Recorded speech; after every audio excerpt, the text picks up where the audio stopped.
I was running as fast as I could, and I turned around to see the fictional Harry Potter character Albus Dumbledore chasing after me with a knife. I was running for my life, and I was scared to death. Then I woke up in a sweat. I had only been dreaming. And although it seems really silly now, it seemed so real to me at the time.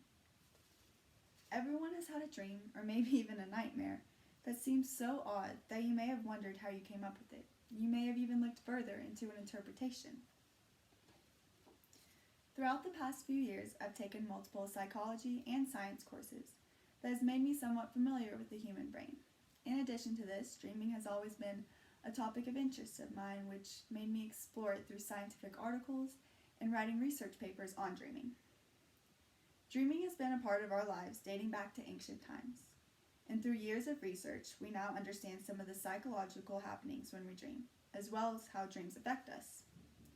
So today I will be talking to you about the history of dreaming, what and when we dream, and the benefits of dreaming. The oldest dream we have evidence on dates back to ancient Mesopotamia and Egypt. Back then, dream interpretation has been only for the intelligent and was treated as a science by both philosophers and physicians.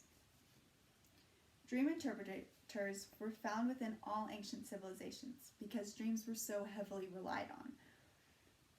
According to J.D. Hughes in the article Dream Interpretation in Ancient Civilizations, many of these interpreters were actually trained priests, whose primarily their role was to rid the evil of any individuals.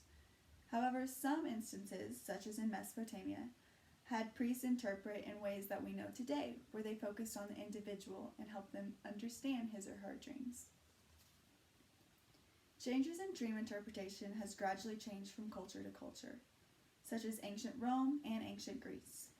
Many of the changes in interpretation can be explained by historians in the ways that society has evolved within those cultures. And now that you know somewhat about how dreams were important in our history, as well as how dream interpretation has changed throughout the years, let's talk more about what we dream and when we dream. During sleep, we enter a stage known as rapid eye movement, or REM sleep. This is the stage we have most of our vivid dreams. Our minds are able to produce pictures that seem so real, and we question it not at all during the time. Dreaming is talked a lot about during REM sleep because there's a higher recall frequency during the cycle, meaning if you dream during this cycle, you're more likely to remember the dream when you wake up versus when you dream during a different cycle of sleep.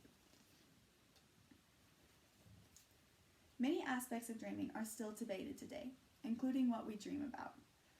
Some believe that our dreams are actually about waking thought, meaning that they're more about experiences we have while we're awake or emotions that we're having, while other people believe that it's more of an actual virtual reality. Voss and Klemk are two authors of an article that focus on dreaming during REM sleep, and they discuss the evidence to back up both of these theories, waking thought versus virtual reality. They go further to explain that individuals have dreams that vary so much that there are multiple theories that can be backed up. Another issue with studying dreaming is remembering our dreams. Like me, you may not remember a dream every single night, but research shows that each of us have 5 to 6 narratives per night, and we may not remember a single one of them. Because of these reasons, it's difficult to study an area like dreaming that we can know so little about.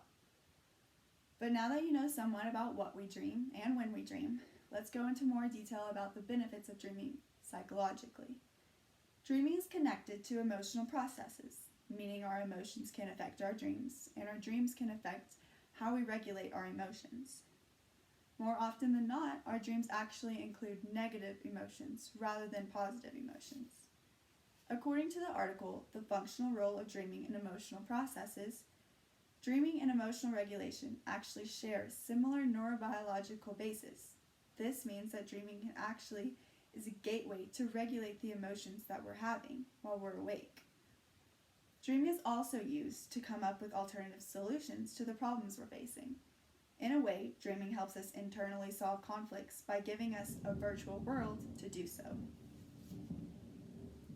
And so, perhaps the virtual world we often forget by not remembering our dreams.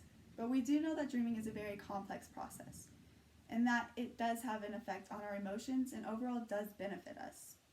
And now that you know more about the history of dreaming as well as what and when we dream, along with the benefits dreaming has on us psychologically, at the time I was scared to death Albus Dumbledore was going to stab me. But now I know that it was just a sequence of biological processes that created a scenario in my mind that was either regulating my emotions or problem solving.